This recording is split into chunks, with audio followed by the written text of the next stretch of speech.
Ellis B. Feaster's Radio Aircheck and Classic TV channel. 100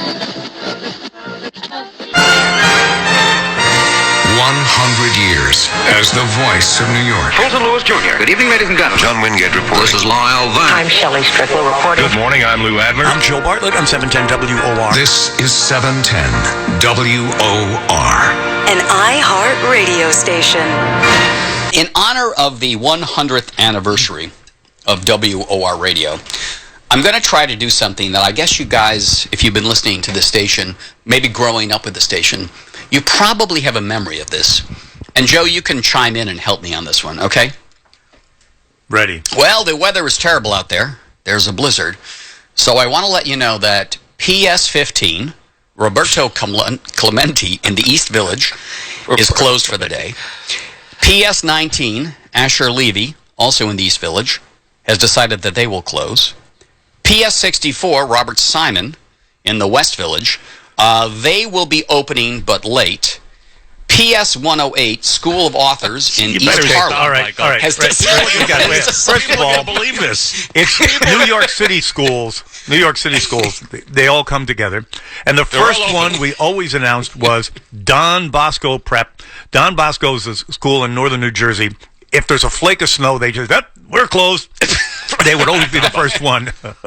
Actually, this is vacation week, so I don't think anyone's going to believe Michael today. Yeah. So We're kidding. I'm worried We're that people kidding. are going to believe his school closings, but this is winter break.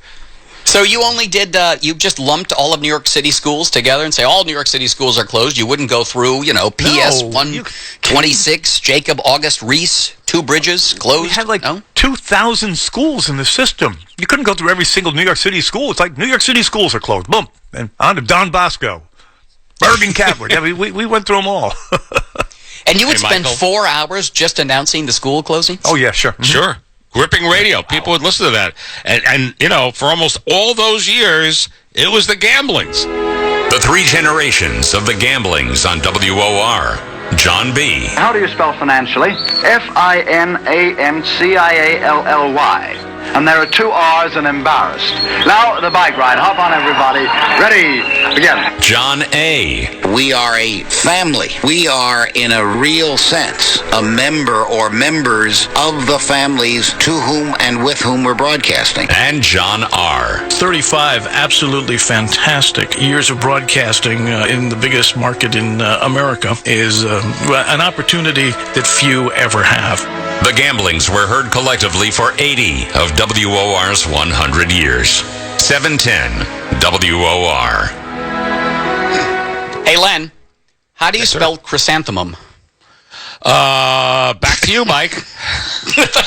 Starts with a C. CHR. 710 WOR. The celebration continues with Len Berman and Michael Riedel. Really is unbelievable when you think about it. 100 years today, WOR Radio signed on the air for the first time, and legendary personalities over the year. We've mentioned the Gamblings, but you had Gene Shepard, and you had Larry King, and Joan Rivers, and just Bob Grant, and then Joe Franklin.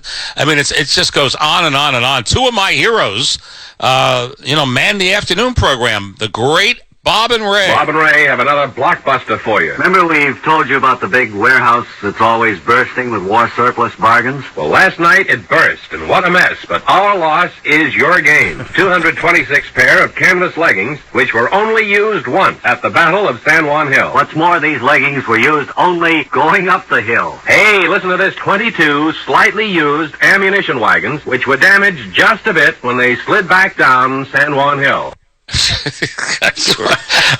And they always, one would throw to the other, and they'd always pretend, he'd throw to Wally Ballou, the field reporter, but they always pretend that the mic was upcut by the audio engineer, so it was always, E. Ballou here.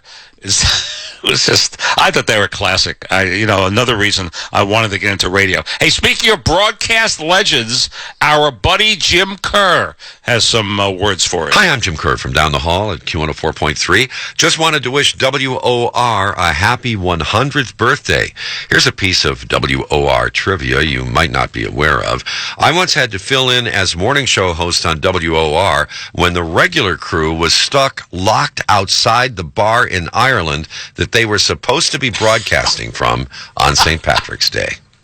This sounds like a Joe Bartlett story to me. Yeah, Joe, you were there, right? I was there. I was there, of course. I was very disappointed that I couldn't get a Guinness at that point, but everybody else was worried about getting the show on the air.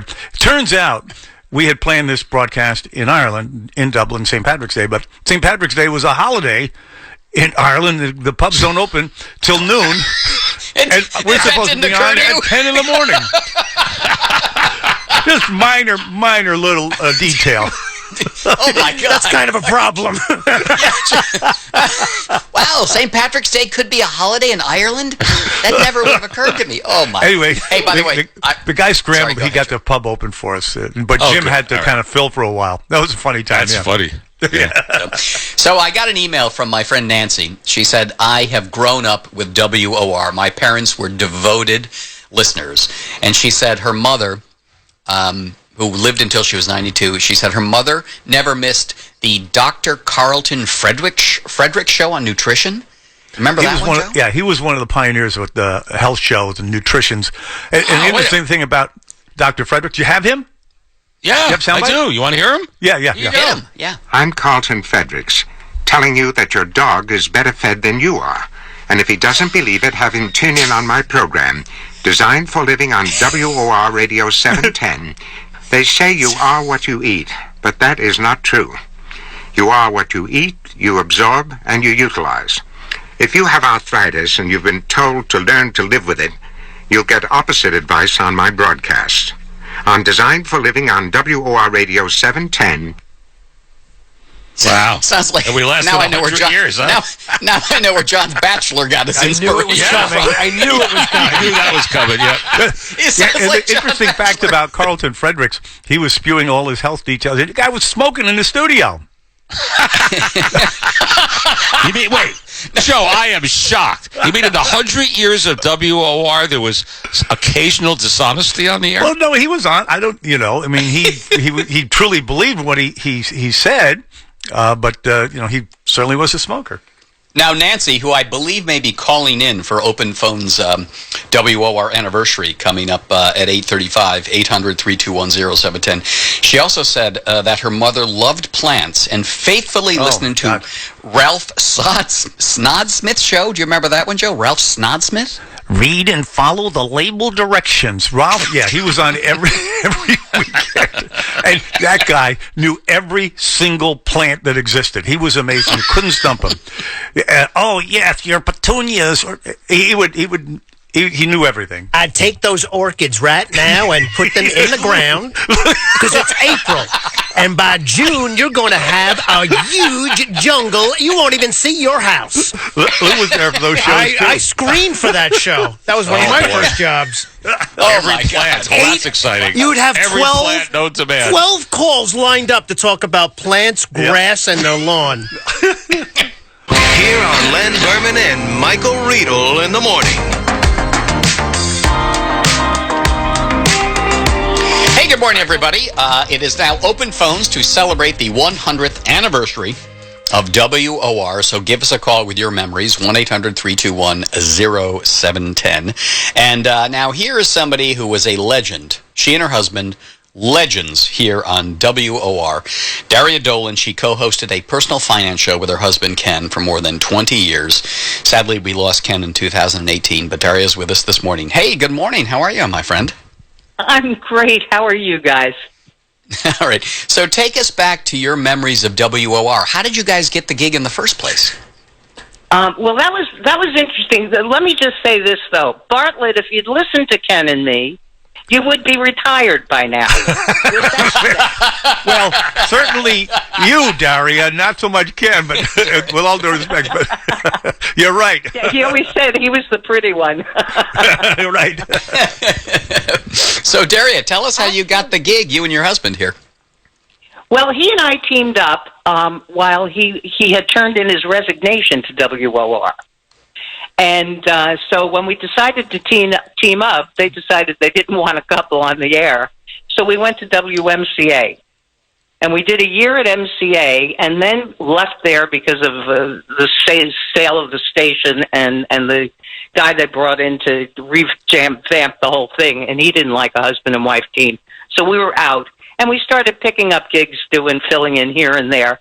And we were filling in on WABC for Bill, and I've forgotten his last name now.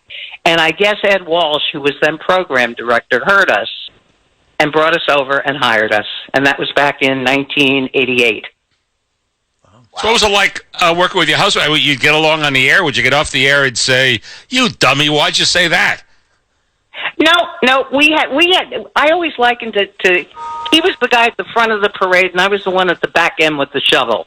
And his strengths were my weaknesses, and vice versa. So it worked beautifully, and I only ever got mad at him once, and I think Scott Lakefield, who I'm proud to say, your assistant program director, was my hire.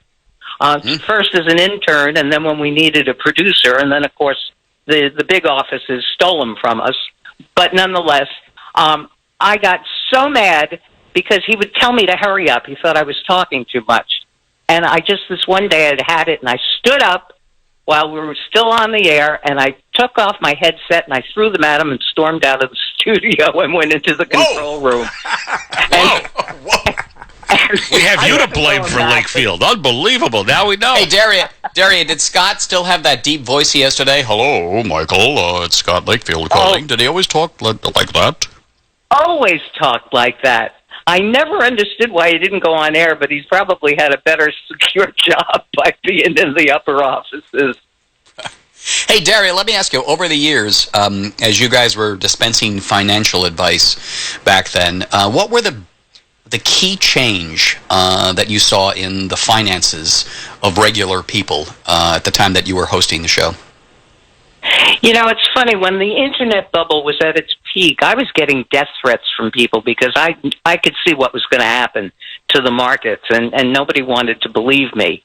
The key change at that point in time was we would get callers after the bubble burst, some thanking us and others calling in to say, "I wish I'd listened to you. I just lost my kid's college education fund."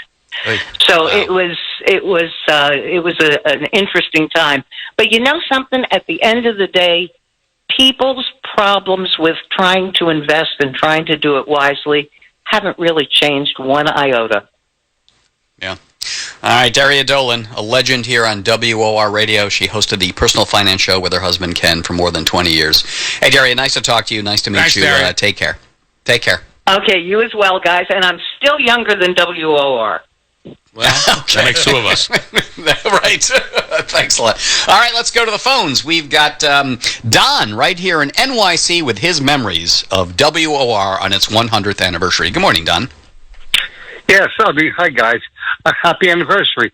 I remember back in the 60s when I was in grade school, I used to listen to Rambling with Gambling on the day when snow was in the forecast to see if my school was going to be open. Sure.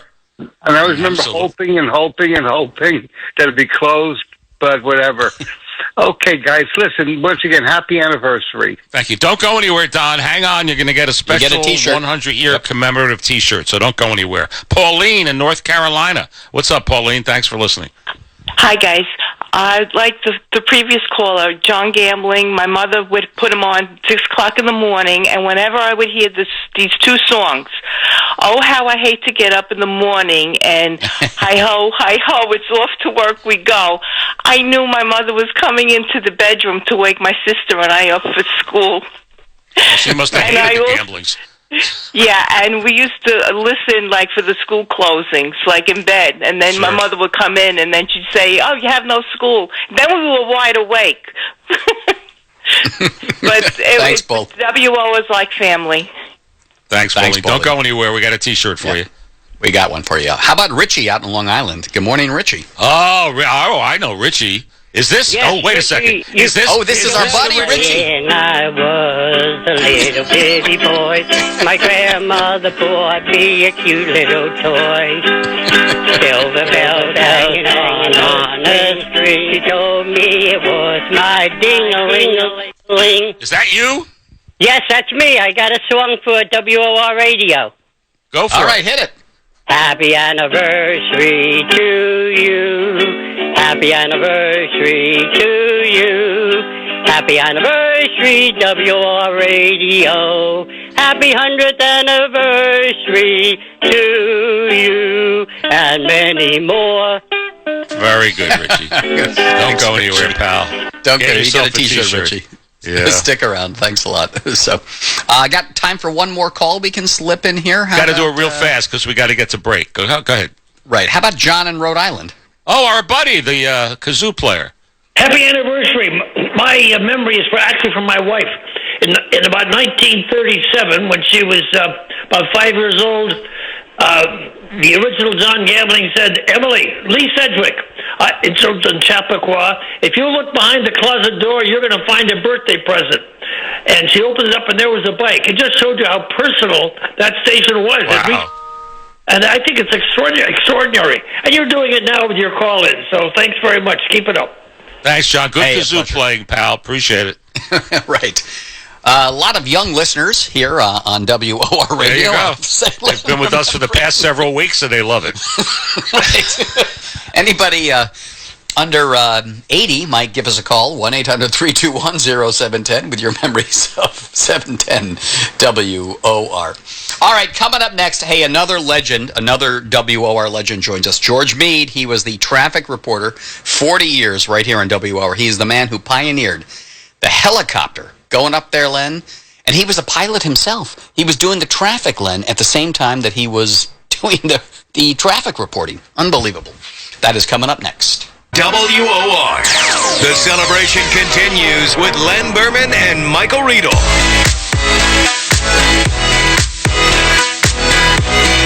Well, good morning, everybody. So we want to talk to George Mead, the WOR traffic reporter for 40 years. Here is George.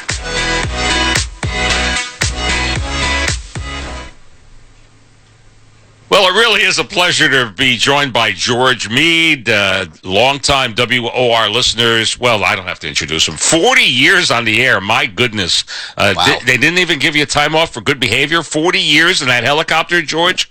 Yeah, well, 25 of the 40 was in helicopter 710. The last 15 years seemed like 30 because I had to work with Joe Bartlett. So that was always long. George, Joe, everyone's taking a shot at you, Joe. It's funny.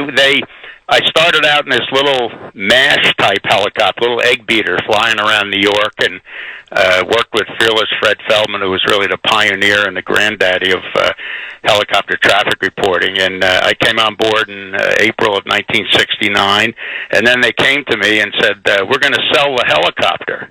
And, of course, I was 50 years old. My heart sank, and I had 4 kids. I said, oh, my God, I may have to go out and actually get a job.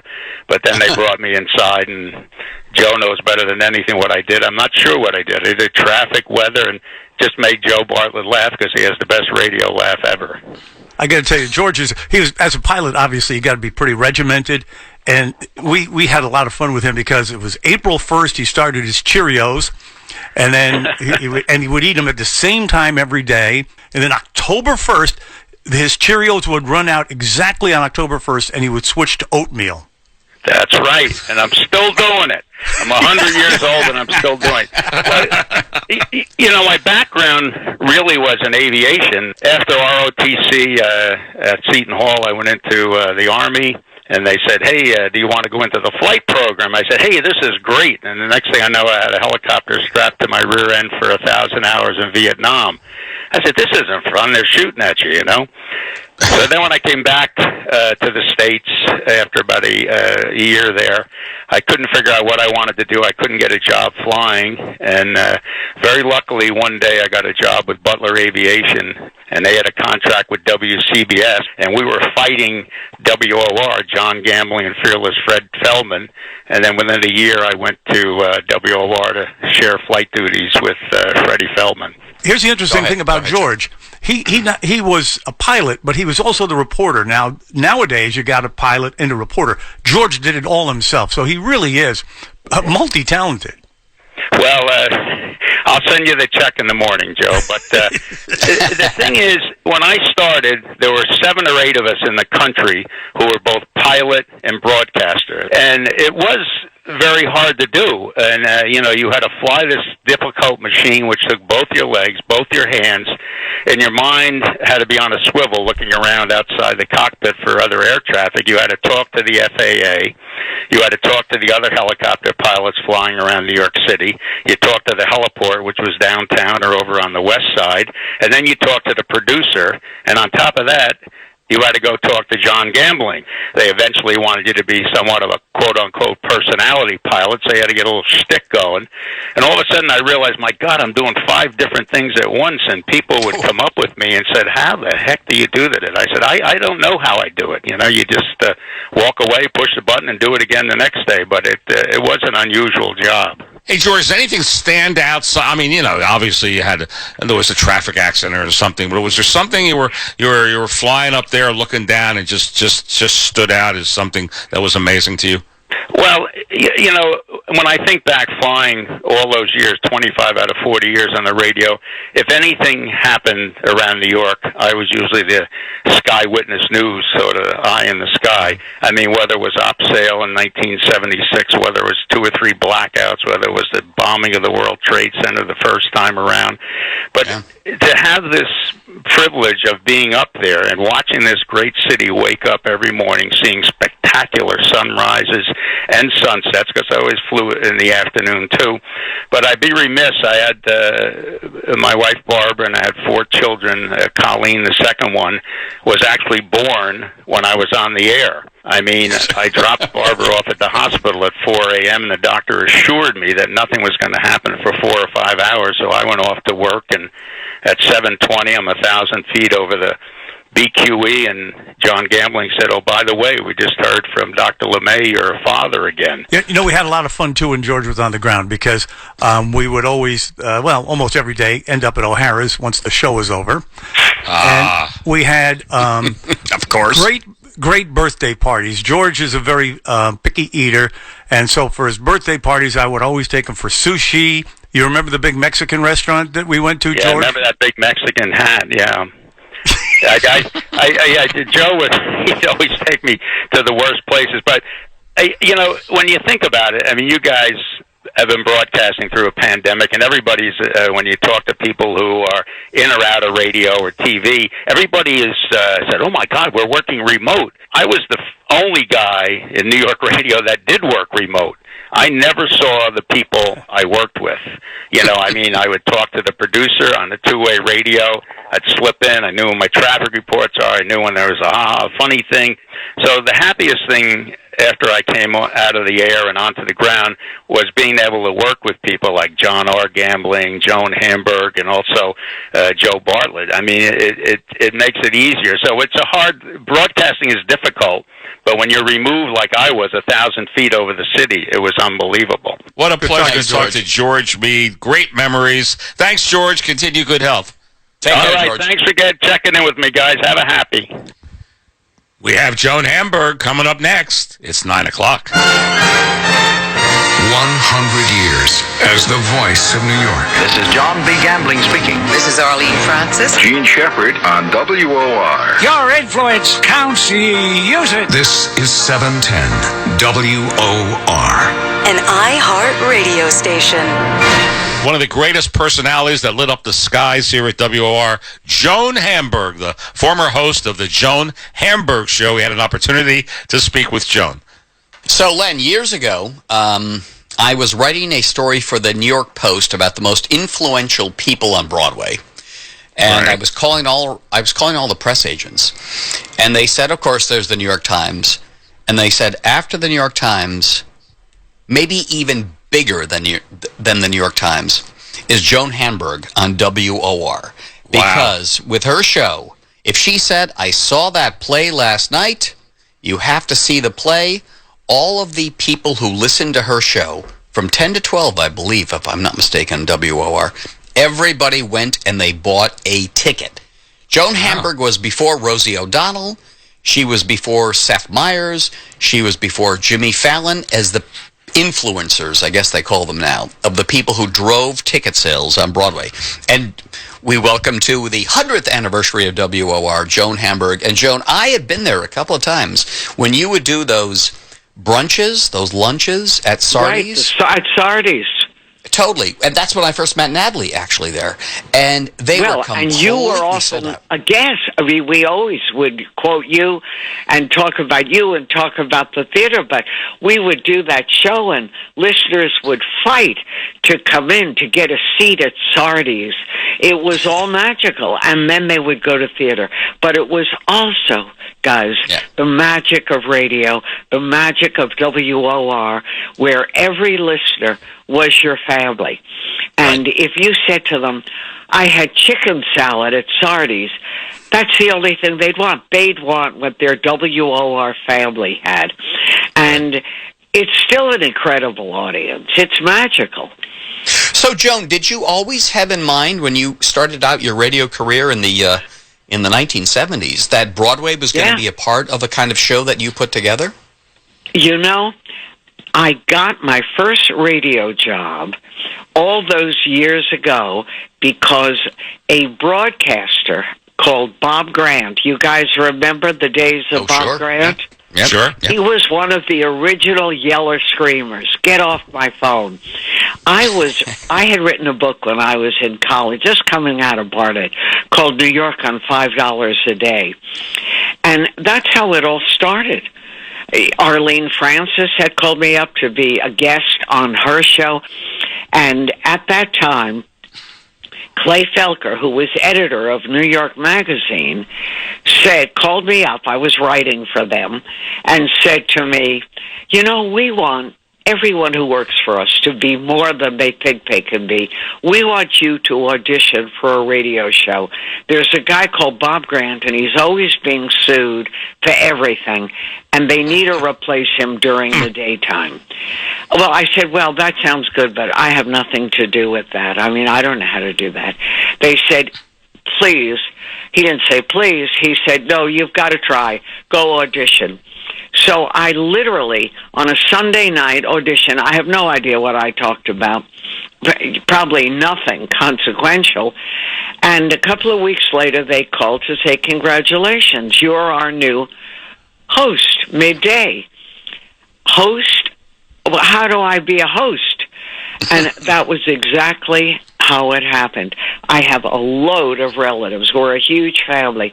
And they all wrote in that Sunday night show, 9 o'clock Sunday night, the audition, was extraordinary. Right? Thank God for relatives. Let me ask you something. You know, you had like huge people like Michael Riedel on your show and Harvey Firesteed.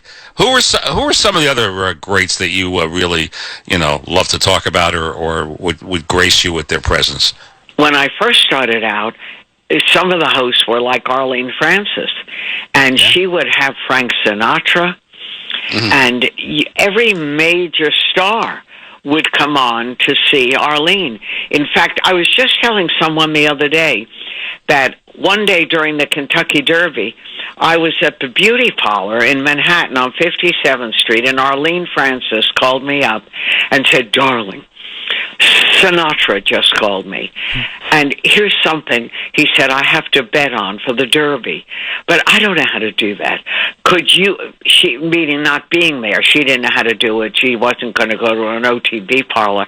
She said, would you do it? I said, but I'm at the beauty parlor. She said, it doesn't matter. Run out and do it. I'm going to give you money. So now everyone in the beauty parlor heard. It was like a long shot, 25-1. I went to the OTB. I bet on that horse. I can't even remember his name, but I do remember that he won. And I never got over that. We all won a bundle of money on Sinatra's hot tip. But that was the caliber of guests that we had all the time. And whether it was Harvey, whether it was Frank, whether it was any movie star or Broadway star, Matthew Broderick, they would all come on our special station. Right. You know, Joan, you sound like you really still enjoy what you are doing. And that's a blessing. That's a blessing. You've been doing it a long time. And I can tell by your voice, you just love this business. You know, we've all been very lucky. And Michael, who came to it a little later than us, I know is having a good time because I sneak a little listen every now and then to see what's going on. And, you know, what we all do is a gift because we definitely have an impact on people's lives. We can make a difference. And if you're lonely or you're sad, like think of the 2.5 years where so many people have been isolated. And the constant has been that voice on the radio. And that's our privilege, and that's the magic of WOR and other major stations. We're there, and our audience belongs to us, and we belong to them. Thank you, Joan. Great to talk to you. Take care. Thank you, gentlemen. Here are Len Berman and Michael Riedel in the morning. Yeah, more successful. Hey, you can't mention WOR without mentioning gambling. 3 generations, 80 of the 100 years have had a gambling hosting the morning show. We had an opportunity to speak with the kid in the group. That would be John R. Gambling. Hey, John, I want to ask you something. So when you have this Rambling with Gambling, one of the great shows of all time, those 3 generations, what did you make of someone like Don Imus when he kind of burst through and shook everything up? Well, that's kind of an interesting question and an interesting story because you're right, he certainly did. Rambling with Gambling and most of the other morning shows were tame, to say the least, compared to Don. Don came in, his jingles said, "Gambling won't be rambling anymore. It's Imus in the morning," because my father was far and away the #1 morning show, and slowly but surely, made a name for himself. And now, any idiot could be on the radio. Just look at Riedel and me. Hey, and here we are. That's us. Here we are. You know, I would listen, and John would have the mayor of New York. How many mayors did you have on? I guess you had to be polite to them. Didn't you ever just want to say, "Oh, come off it. This is nonsense"? Well, I did say that occasionally, but, to answer your first part of that question, the only mayors that I talked to on a regular basis, I spoke to every mayor that existed in New York from the time I was on till I left, I guess until Bill de Blasio showed up. I had Giuliani on for 2 years, and then I had Bloomberg for 12 years. I sat with Michael Bloomberg every single Friday for an hour in the studio with him. It was an extraordinary event. It is the highlight of my career. I had time to spend time with this guy. You said that you thought that was one of your greatest achievements. I think if I had to pick one, it was the fact that you broadcast from a different city around the world for 2 weeks. Every day. Joe, that certainly was the highlight in the early years before I got into the politics with the mayors.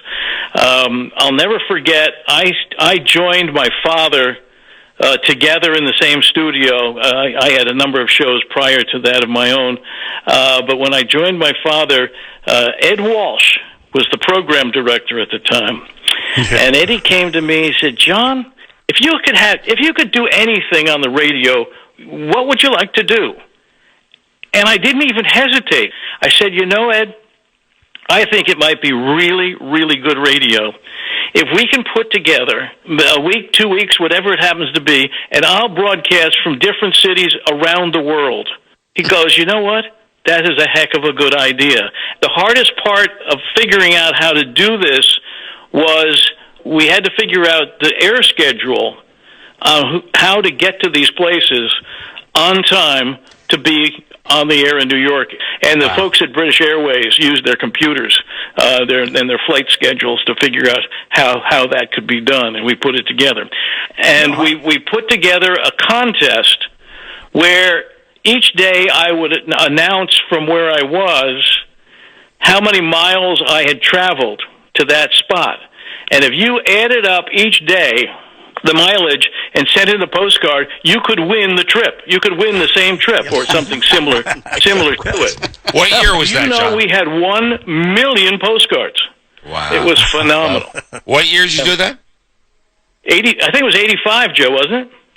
No, because I didn't get there till about 86, so it was later, probably. Well, it had to be somewhere in that vicinity. Yeah. John, speaking of Joe Bartlett, I mean, we're getting Joe on the back nine, let's face it. What was good about Joe Bartlett in the beginning, before I knew him, when he was okay? Because we're trying to figure out what's good now. Well, let me see.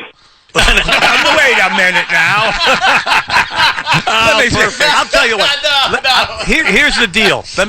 John's dad is the guy that basically hired me. John, right, and I never forgave him. My father owned a radio station up in Albany. Was it ROW? Yeah. Yep. And he owned the station, and Joe was the news guy up there. And I don't know. He must have been short a newscaster. He dragged him back to New York. And you know what, Joe? You don't give up. You're still here. I'm still here. Well, I know. I mean, please, we're dealing with it every morning, John. Come on, it's just. Joe was absolutely phenomenal. He and I got along really, really well. Our politics could not have been further apart. Towards the end, I started to get mad at Joe sometimes for his politics. And I'm sure Join the club. I'm sure he was booming, I feel your pain. in mine. And was polite enough to keep his mouth shut. But Joe, he and I got along famously. We did a lot of good radio, and we spent a lot of time together. I enjoyed my years, John. It's been a real treat, and I wish you well.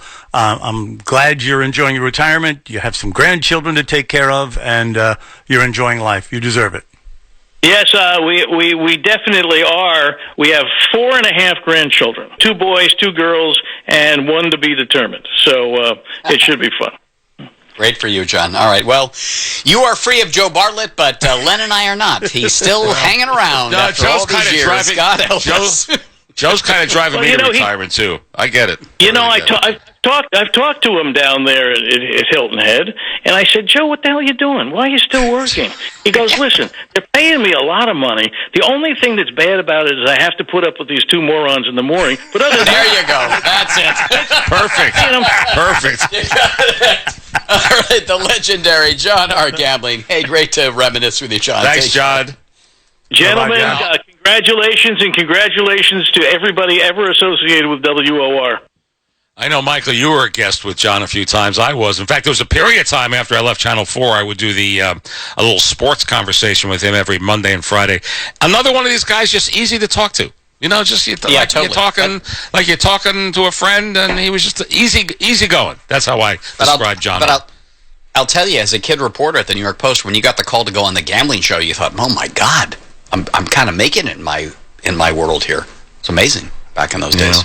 So, hey, coming up next, we're going to have the earliest audio we could ever find in the history of WOR as we continue to celebrate 100 years of WOR. So, Len, I do believe we have a little special something here for our listeners. They went through the archives. The station went on the air 100 years ago today. First audio they could find, earliest audio was from 1928. And this was called, the name of the program was Main Street. Now, Greeley was a great man. May his ashes rest in peace. But if he were alive today, he'd say, young man, go east to the good old Eastern Shore. That good old Eastern Shore. That's all there is. There isn't anymore. Wow. Now, what is that, Len? Each Tuesday evening we look in, or listen in if you'd rather, on Luke Higgins, Titusville, and its leading citizens. These Main Street sketches are broadcast by station WOR, L. Bamberger and Company at Newark, New Jersey. I guess it was a little radio drama, little sketches or whatever, back in 1928. Wow. I think I recognize that voice. Was that Joe Bartlett's voice there? I'm not sure. I think it was, yeah. He sounded better. He's kind of fading. He's on the back nine. Also, I want to say I got a lot of emails about this, and they say if you can play this song and people remember. In fact, my friend Nancy said, when I heard this song played on WOR in the morning with the Gamblings, I knew I should be well on my way out the door to school. Hit it, Len. Pack all your troubles in your old kit bag and smile, smile, smile. While you look it was to light your bag, smile, boys, that's a smile. I think if I heard that in the morning, I'd throw the radio against the wall. Are you kidding me? Joe, do you remember when they were playing that? Did you join the station when they were still playing that? No, that was a little before my time, but Not much I know is. the song. Right. Okay, we do a little recap, and everybody in the recap is someone who is a legendary host personality here on WOR. We begin with our good buddy, Joan Hamburg, and she says the WOR host had a special relationship with our listeners. It was also, guys, the magic of radio, the magic of WOR, where every listener was your family. And if you said to them, I had chicken salad at Sardi's, that's the only thing they'd want. They'd want what their WOR family had. And it's still an incredible audience. It's magical. Bill Corbell, the famous weatherman, he remembers how John A. Gambling got dressed up for radio. One of the things I remember, there's many things about John A., but he wore a suit and tie to work every day. Yeah. Doing radio. Yeah, every day. You're in your pajamas. Right, Joe? Well, every day. Radio. Yeah, and he would always curl up his cuffs a little bit. I mean, he had the routine down. George Mead, he was an early pioneer of flying around in a helicopter, delivering the traffic to you. Here's what it was like to fly the helicopter and be on air at the same time. It was very hard to do, and you had to fly this difficult machine which took both your legs, both your hands, and your mind had to be on a swivel looking around outside the cockpit for other air traffic. You had to talk to the FAA, and then you talked to the producer, and on top of that, you had to go talk to John Gambling. They eventually wanted you to be somewhat of a quote-unquote personality pilot, so you had to get a little shtick going. And all of a sudden I realized, my God, I'm doing 5 different things at once. And Shelley Strickler, she was one of the first female reporters, and she was telling us what it was like to be in a man's world back in those days. I was considered among the first women who had entered serious news broadcasting. And yeah, it was, a lot of people were not that thrilled about women coming into a man's world because broadcasting, especially news serious broadcasting, was a man's purview. And we end our show with the great John R. Gambling, and he explains to us how his grandfather got the morning job in the first place. He was engineer for a guy by the name of Bernard McFadden. One day, Bernard baby doesn't show up to do the show. So my grandfather is sitting there, doesn't know what to do. So he calls Jack Popley and says, what do I do? Popley goes, John, you've been doing the show for longer than anybody. You turn the switch on, walk into the studio, and do the routines. And the rest is history. You got it. All right. Happy anniversary, WOR, our home, one of the great stations ever in the history of radio. What an we wish honor. You well, 100. Yeah, absolutely. And Len and I are happy to carry on the tradition. So we'll talk to you tomorrow. Dr. Gregory Poland will be here from the Mayo Clinic. A big show tomorrow. Stick around for Mark Simone. Now the news. It is 10 o'clock. 100 years as the voice of New York. Hiya, it's Joey Reynolds. I'm Barry Farber. I'm Ralph Snodsmith. Another episode of McCann's Place. This is Martin Block. I'm Sally Jesse Raphael. This is 710 WOR. An iHeart radio station.